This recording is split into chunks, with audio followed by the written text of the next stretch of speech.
the Heroes of Fantasy Football podcast. And what's going on, everyone? Welcome back to another episode of the Heroes of Fantasy Football podcast. I'm your host, Matt Hyde, joined by Joe Capozzi. Joe, how are we feeling tonight? Oh, we're feeling good. Coming off 3 W's. Still in Guillotine. Sorry, Marson. See you later. One in Redraft, one in Dynasty. Trying to take that crown from Mr. Ritchie. So maybe I can win in all 3 leagues and I could be the triple champ. That'd be sweet, but we'll see. Just do me a favor. Don't get the shirt. All right, don't get the shirt. Don't flex I think we with have the to shirt. get the shirt. Maybe a crown to go with it, with 3 diamonds for the triple champ. You know. We'll see. I know we already had a double champ, and we can't do that again.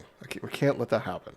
But This is the triple champ. yes. Well, one of us needs to take down, because it looks like it's going to be you and me. We play next week in our Dynasty League against each other. Whoever wins next week gets the first round bye. But then, most likely, based on the brackets, we will meet again in the semifinals to get to the finals against Richie, because, as always, he will be the first round bye, and he will probably end up winning the whole kit and caboodle, because that's just how things work.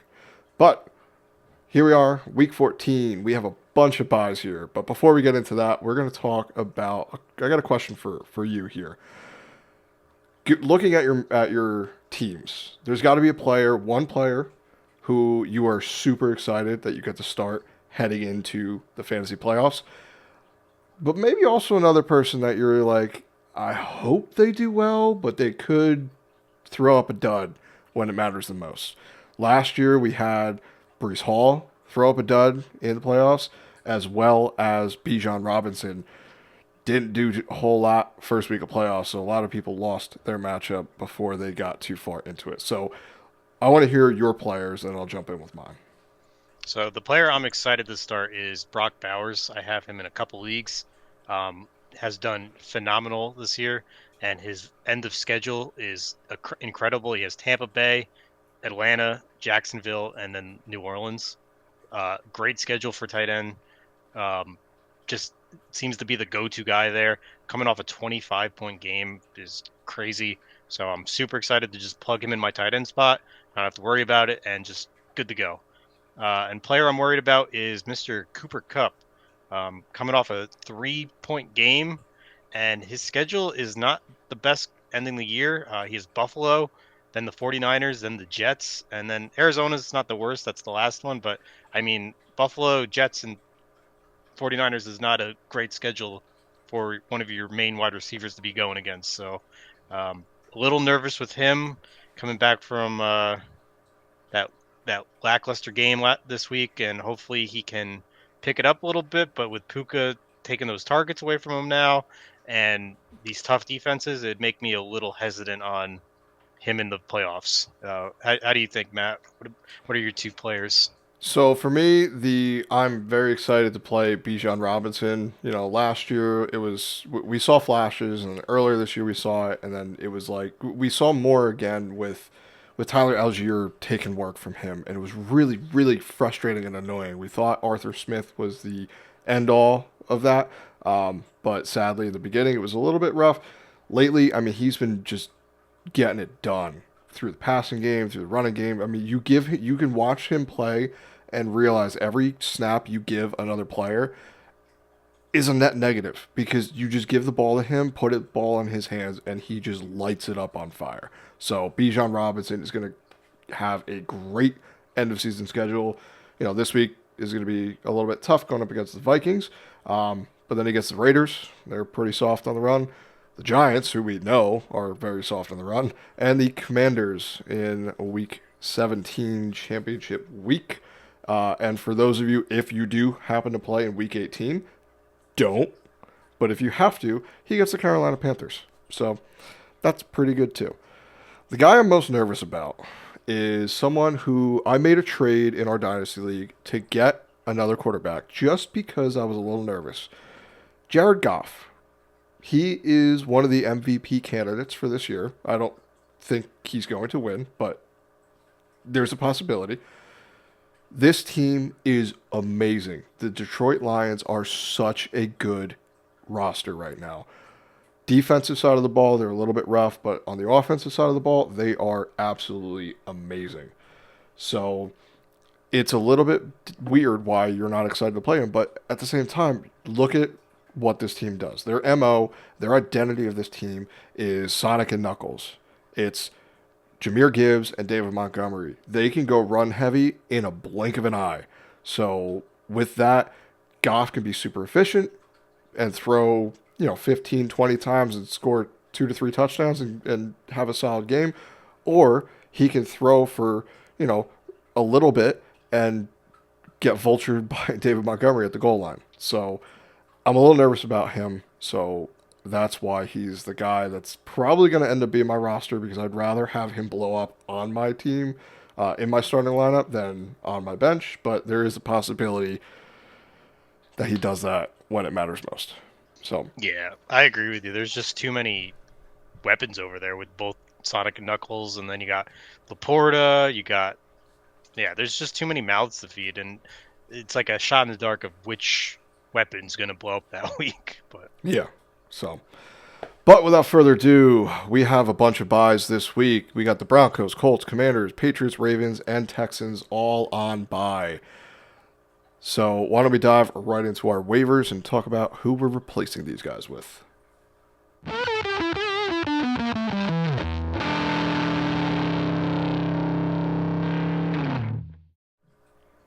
Alrighty, so let's dive into our quarterbacks here.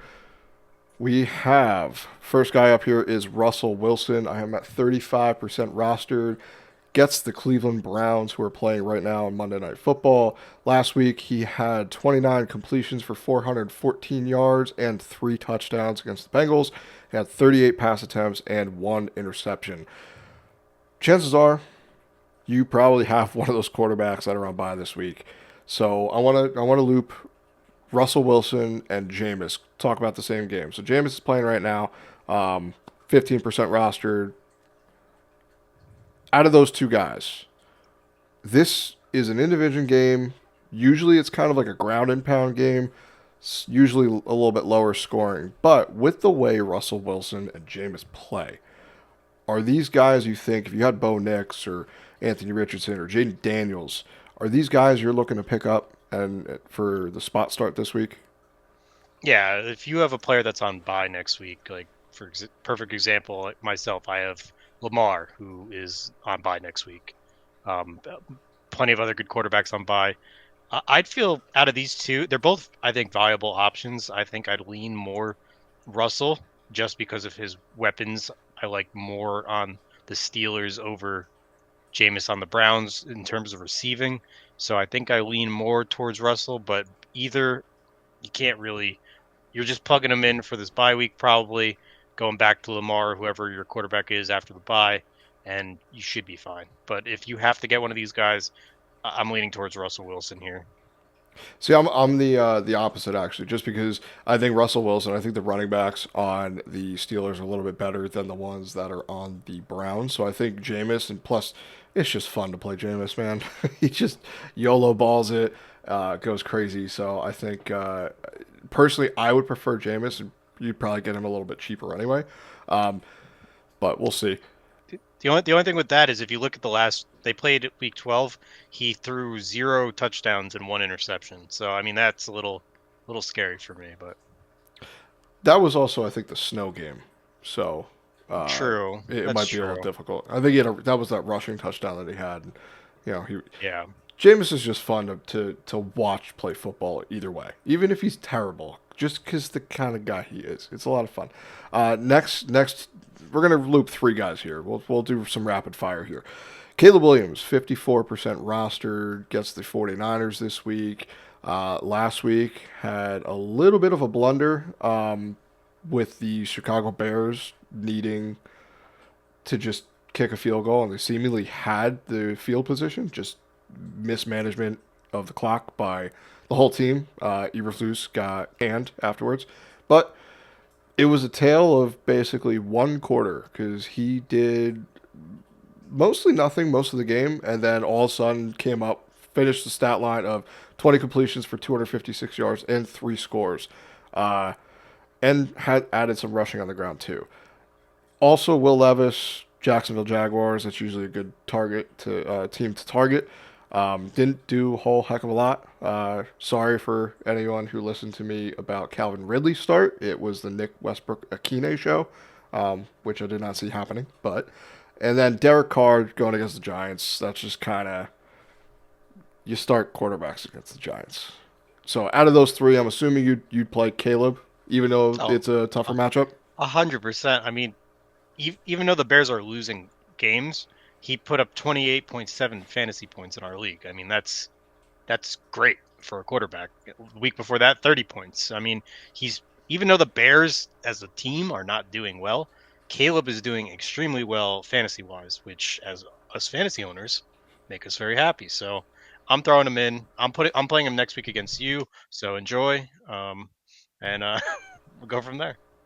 Well, I hope he has like an early season type Caleb Williams where he threw for like 92 yards, but we'll see. I can be hopeful.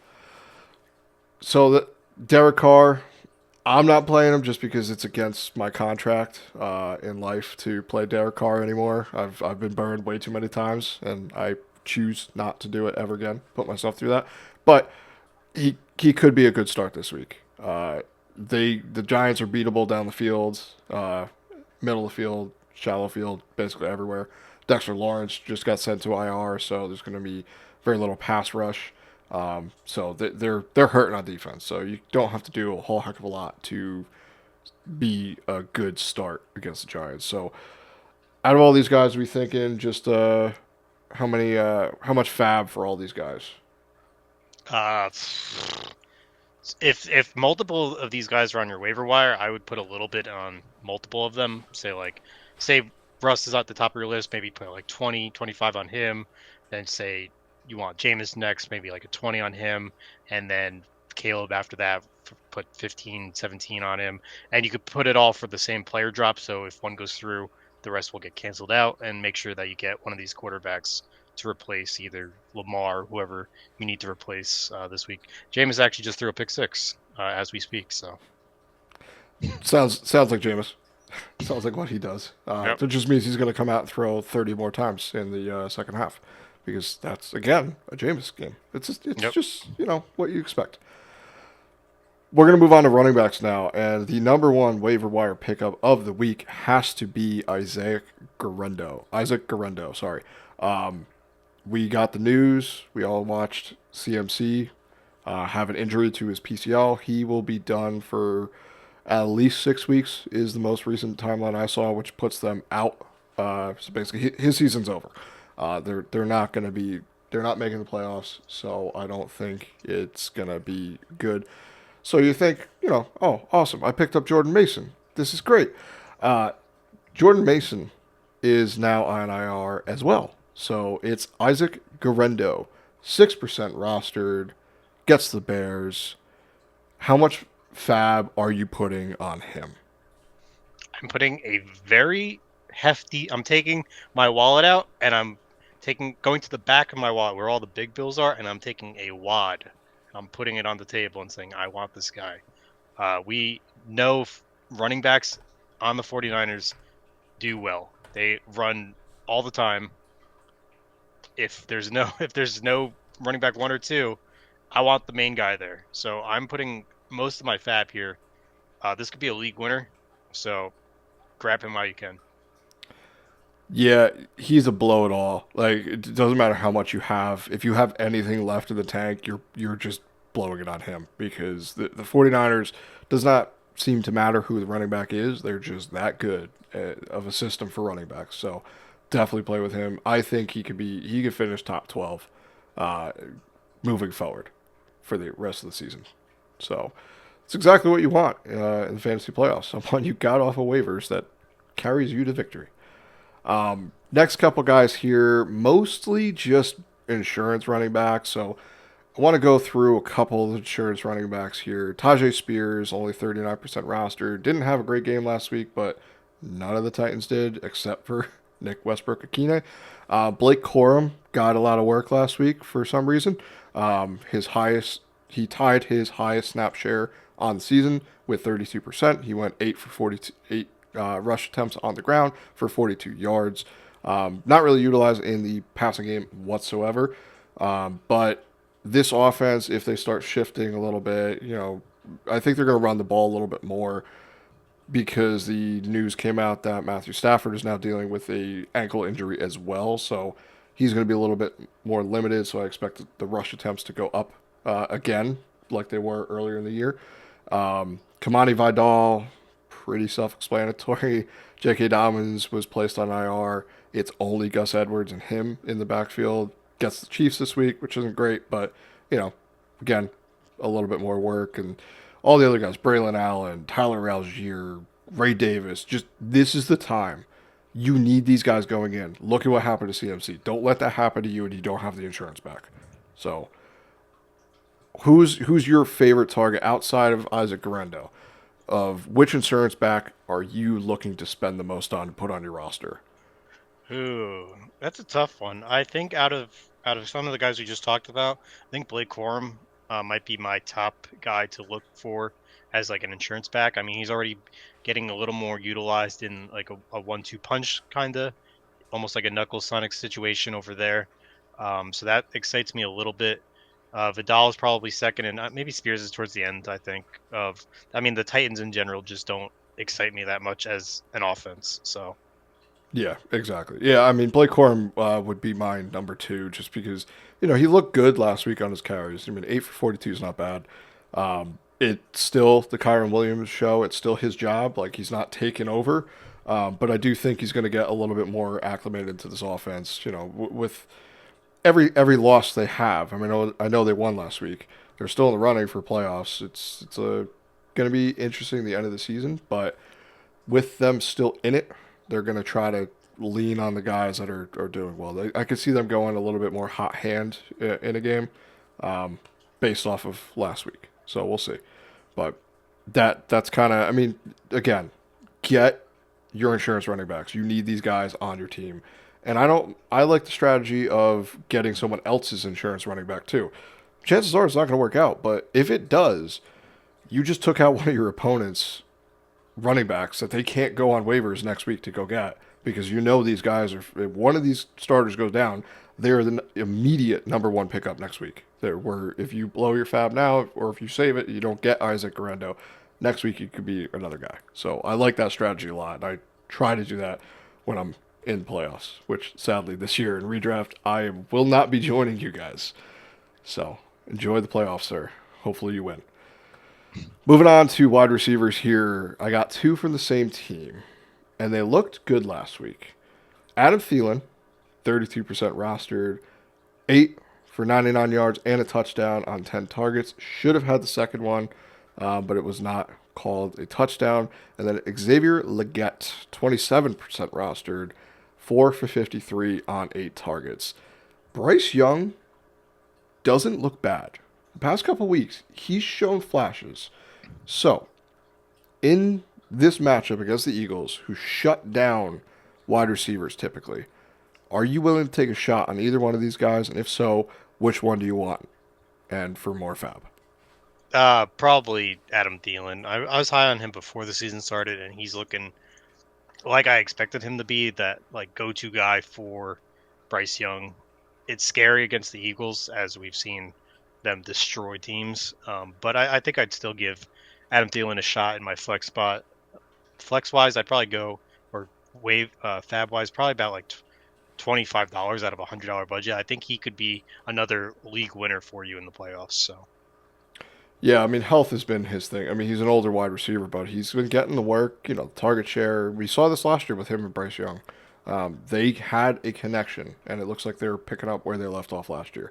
Xavier Legette, I just want to give a shout out to him, though. I mean, he's looked good. He's been one of these wide receivers where, drafted pretty highly in the NFL draft. We didn't know, the offense looked terrible. It was really crowded with Deontay Johnson. He gets kicked out the door.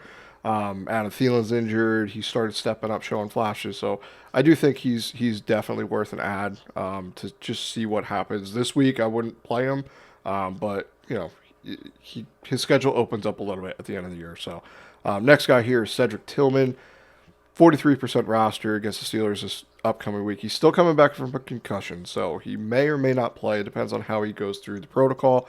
But I think he is someone that we could definitely add soon. So if he comes back, are you willing to put him in your lineup? I think so. I mean, we've seen Josh Allen just be an incredible player. Gets the ball to multiple people.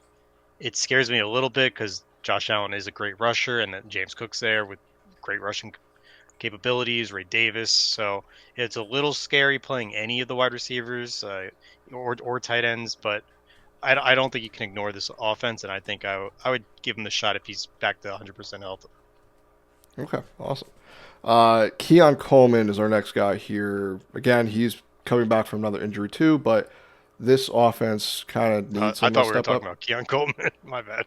Oh no, Cedric Tillman. Keon Coleman now. Cedric Tillman also would play. Yeah. So gets the Rams this week. They're kind of beatable through the air and on the ground. The Rams defense isn't terrible, but they're not really good. So Keon Coleman, rookie wide receiver, we want kind of to see him do well in this offense. Marquez Valdez Scantling, MVS. Is this someone you are taking any shot on? He has had a touchdown in the past couple games. He is one of their big play guys. He is really the only guy in town. Taysom Hill is now done for the year. It's Alvin Kamara and MVS. Yeah, I'm not excited to play MVS, but if you need to play MVS, play MVS. So I'll leave it at that. All right, so that finishes up our wide receivers. Tight ends. There's not a ton of really good ones this week, as has been the case the past couple weeks, with our lovely Hunter Henry, who we've mentioned for like 5 shows in a row. He's on bye, so we can't mention him this week. Cole Kmet, Noah Gray, and Luke Schoonmaker. Sorry, not Luke Schoonmaker. He was, I think, Jake Ferguson's coming back this week, so that's probably not good to play him. But Cole Kmet and Noah Gray, 46% rostered and 11% for Noah Gray. Cole Kmet gets the Niners. Didn't do a whole lot last week. 3 for 26 on 3 targets, but seemingly better matchup this week. And Noah Gray gets the Chargers. Now, Kelsey's still there. He's not doing anything. But at the same time, Noah Gray is getting very involved in this offense. Similar to the way in the beginning of the season, Isaiah Likely was very involved on the Ravens, and then it turned into the Mark Andrews show again. Now there might be a switch going. So are you, out of those guys, I'm assuming you'd go with Cole Kmet over Noah Gray, correct? Yeah, Noah Gray's, as you said, getting more involved with this team, but it's just too risky for me. Playoffs are here. I'm not taking these risks. I'm grabbing Cole Kmet over Mr. Gray. Gotcha. Yeah, I mean, I'm okay with putting Noah Gray in just because his snap shares have been pretty solid and his utilization has been, when he's on the field, he's getting the ball. Certain defenses, what they try to do is they limit their best player, and a lot of times that's Travis Kelce. This is the dynamic duo of the NFL, Mahomes and Kelce. You block Kelce, the offense seems to shift a little bit. Now, with Isaiah Pacheco back and Kareem Hunt, seemingly getting pushed aside, they might have an element back to their offense. So I do think this is going to open up some RPOs, and I think this might be a good thing for the passing game, but we shall wait and see. Defensive streamers, there's a couple good ones this week. Got the Saints against the Giants. The Saints aren't a really good defense by any stretch, but the Giants' offense, is it Tommy DeVito this week? Is it Drew Lock? It's really just Tyrone Tracy you got to block and Malik Neighbors, which good luck because that dude's really good. I just don't see this being a high-scoring game unless it's on the defensive side of the ball. Like, I could see this being a couple pick sixes on both sides of the team, both sides of the game. Are you in agreement with that? Oh yeah, definitely. Uh, it's unexciting offenses playing against each other. So Yeah, it's gonna be a little brutal. I'm just waiting to see which one breaks first. They're both breakable. Then we got the Tennessee Titans going against the Jags. Trevor Lawrence is most. I don't think we're going to see him for the rest of the season. After that brutal hit against the Texans last week, he's in concussion protocol. He's going to miss this week at least.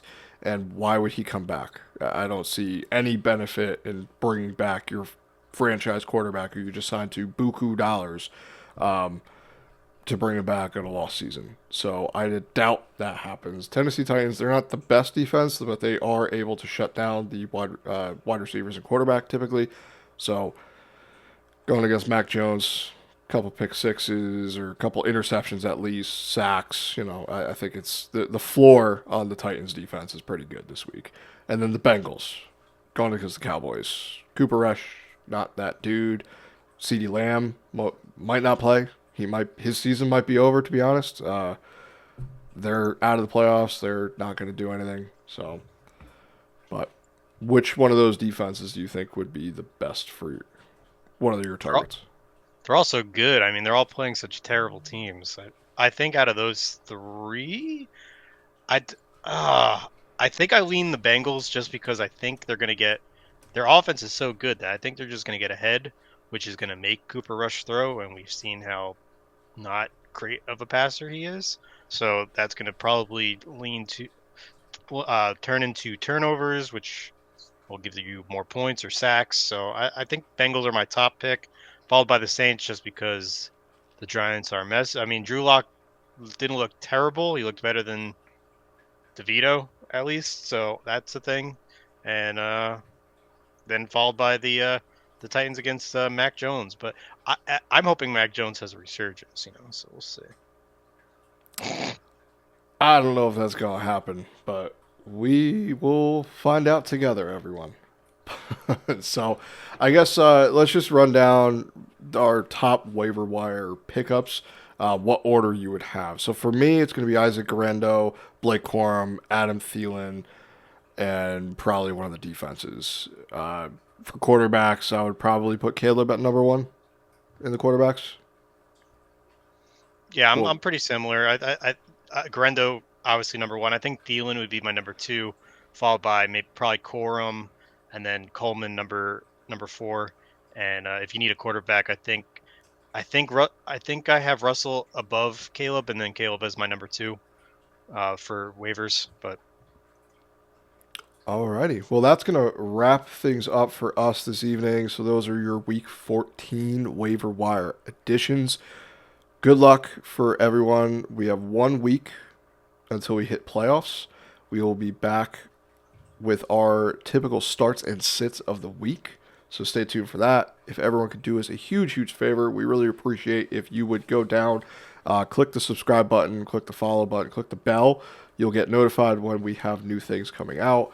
You can leave us a review on Apple Podcast or Spotify. We really appreciate those. It helps us, get the word out there a little bit. We want to bring out more material for everyone.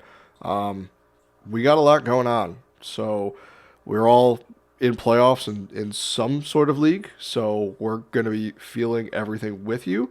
We have advice to share on which guys we'll talk about. Maybe, we'll go over a couple more start-sit decisions over the next couple of weeks because it's crunch time. You built it up. Now it's time to finish. So, till next time, everyone. So long. Good luck and have fun.